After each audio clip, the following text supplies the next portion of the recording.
The video game NBA 2K, published by the company 2K, whose parent company is Take-Two Interactive, has recently come under fire for its gambling mechanics. A lot of people on YouTube have talked about this issue, but I want to shed some historical context and some international context that will show that the evidence was there from the beginning for 2K to see that gambling will destroy your gaming industry. Now, many other YouTubers have pointed out how NBA 2K came out at a time in which concern about microtransactions in general and loot box gambling mechanics specifically was a high concern. We all remember the embarrassment for EA being forced to remove its loot box mechanics under directive of Disney, as it was seen as a predatory practice. And of course, there was the CSGO loot box gambling scandal. So the writing was on the wall just in the recent news headlines, but there are some even more stark examples in gaming history that show just how risky it is for gaming companies to link themselves with gambling mechanics. At the dawn of video games, they had to share the arcades with pinball machines, but of course they had a leg up on the pinball machines. Pinball machines had been banned across the entire state of New York, as well as several municipalities and cities across the country. Why? Well, it all goes back to a game called Bagatelle, of all things. In the early 1900s, Bagatelle was a popular game that was a forerunner, a primitive version of pinball. It didn't have any flippers. You simply launched the ball into the play field and it bounced off the pins, hopefully into a scoring hole. Of course, without any player control, it wasn't as much a game as it was a game of chance. It really was more roulette than it was pinball. And naturally, of course, it became a popular game for gambling among players for high scores. And once it got into the mechanical era, there were even Bagatelle machines that would give cash payouts back for high scores. Ironically, in the 40s and 50s, what we know as Bagatelle morphed into what we now know as pinball. Flippers and pop bumpers were added, giving extra control and nuance to the game. But it was too late. Pinball's connection to its gambling past was too strong in the minds of society, and in New York, they passed a ban on pinball machines across the state and went on a crusade to impound and destroy any illicit pinball machines that they could find. But for the game manufacturers, more important than the immediate loss of merchandise was the fact that this immediately removed one of the largest markets for them to sell their wares. And indeed, like I said, many smaller towns and cities also followed suit. So it was an immediate reduction in revenue for these companies, leaving them to scramble to develop new games that would not get flagged by the pinball ban. Now just think about this for a second.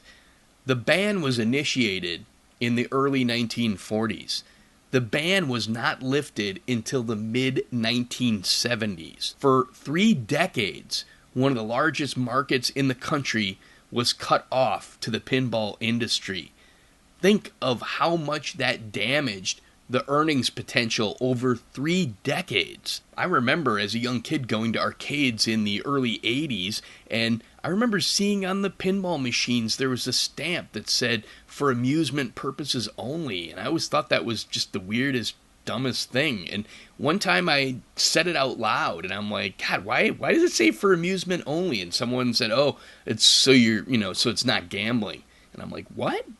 Gambling on pinball? I mean, of course I was only 10 or 11 years old, so I wouldn't think about gambling, but still, a decade after the ban was lifted, you could still feel ripples from this monumental impact on the industry and its earnings potential.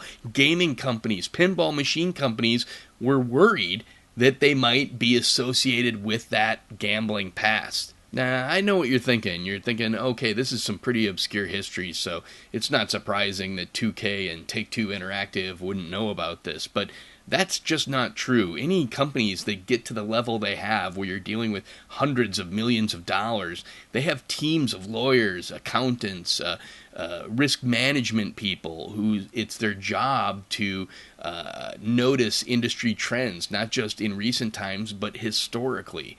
And even if that was true, though, even if they missed that one, they missed a 3-decade pinball ban because of gambling mechanics, they should have been aware of this also because of more recent current events, but just not in America, across the globe, in Japan. Now, some of you more astute viewers might have noticed something familiar back when we were talking about Bagatelle. Yes, in America, Bagatelle evolved into becoming pinball. But in Asia, they took the playfield, made it vertical, and Bagatelle became pachinko.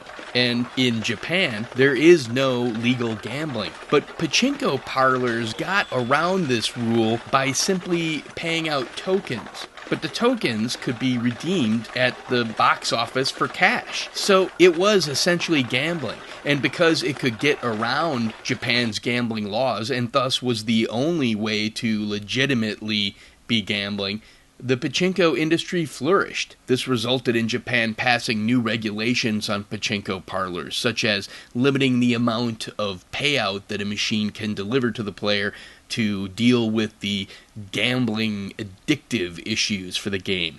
But for pachinko parlor owners, the writing was on the wall. This is the end of their industry. This is going to decrease interest in the game, and they're already struggling as it is. Certainly the industry is on a downturn, and since this new regulation has come into play, pachinko parlor bankruptcies are up 300% and expected to rise in the coming years. So you have a situation where the industry bet on gambling mechanics, bet hard, and now are finding themselves in quite a bit of financial exposure to loss. Sound familiar? So let's tie this all back to NBA 2K. Not only do they ignore the recent history of concern on microtransactions and loot boxes, not only do they ignore the history of gaming in America, which resulted in a 3-decade ban on one of the major types of game that were manufactured at the time. Not only do they ignore the recent history in Japan of outlawing pachinko and trying to crack down on their gambling and gaming connection and overlap, they then add pachinko to their game. On top of the loot boxes, on top of the microtransactions, they literally added a pachinko gambling mechanic.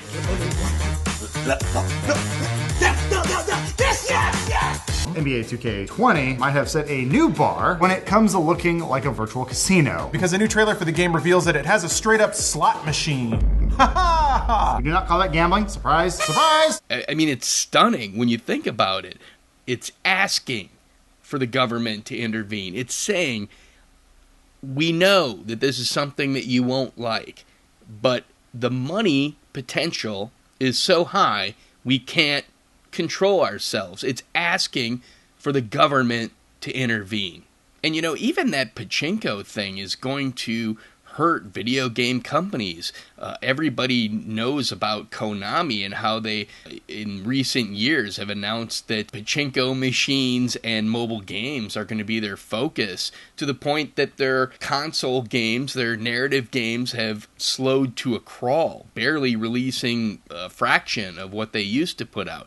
So Konami now finds themselves in a position where they have put a lot of their corporate financial resources into pachinko machines, which are going to be dead soon, at least as a large industry. Ironically, they might be okay in the very short term because the turnover of machines required to fit Japan's new regulations might cause a spike in sales. But long term, it's pretty clear they've cut off their nose to spite their own face. They have some serious financial loss exposure because of this pachinko debacle. And you know what? It's funny. hey, it might end up in them actually getting back into video games and releasing some new hits from our favorite franchises rather than, stupid pachinko machine or slot machine versions of those characters. So I think that when you look at this issue, I think a lot of people on Twitter or on other social media might say, oh, this is just an example of the latest internet outrage or something, just internet drama. I think this one's real. This is, I think, a complete blunder by 2K and Take-Two Interactive, and because clearly these are decisions that are not made on the developer level. These are directives from the top down to maximize profit potential, and that's fine. That's what companies do, but when they do it without regard to society's norms and preferences, it's bound to get some blowback, and I think this was a disaster for them. And you know what? It's kind of cool to see that maybe the scheme didn't really pay off for them, like EA and Battlefront. Take-Two Interactive's and 2K's release of NBA 2K has not been doing well. So I guess there's a little bit of karmic justice that we can be happy in that. But this could be a continuing trend for the industry. If more companies want to approach this issue as brazenly as 2K and Take-Two Interactive have, it's inevitable there's going to be huge repercussions. The more that they skirt the norms and ethics, the stronger the backlash is going to be, especially from the government. So it's within their long-term interests to not get involved in this. But the short-term payouts, it's what the corporate structure is built to promote. An employee is rewarded with bonuses for annual profits, not for long-term stability of the entire industry. So I expect more of this to happen, and the UK has already gotten involved, cracking down on loot boxes as a gambling mechanic, and I expect America's Congress to do something similarly very soon. So they're asking for this, and the funny thing is if it happens, the only ones that the video game companies have to blame is themselves. I'm 4K. This has been Hero Journalism.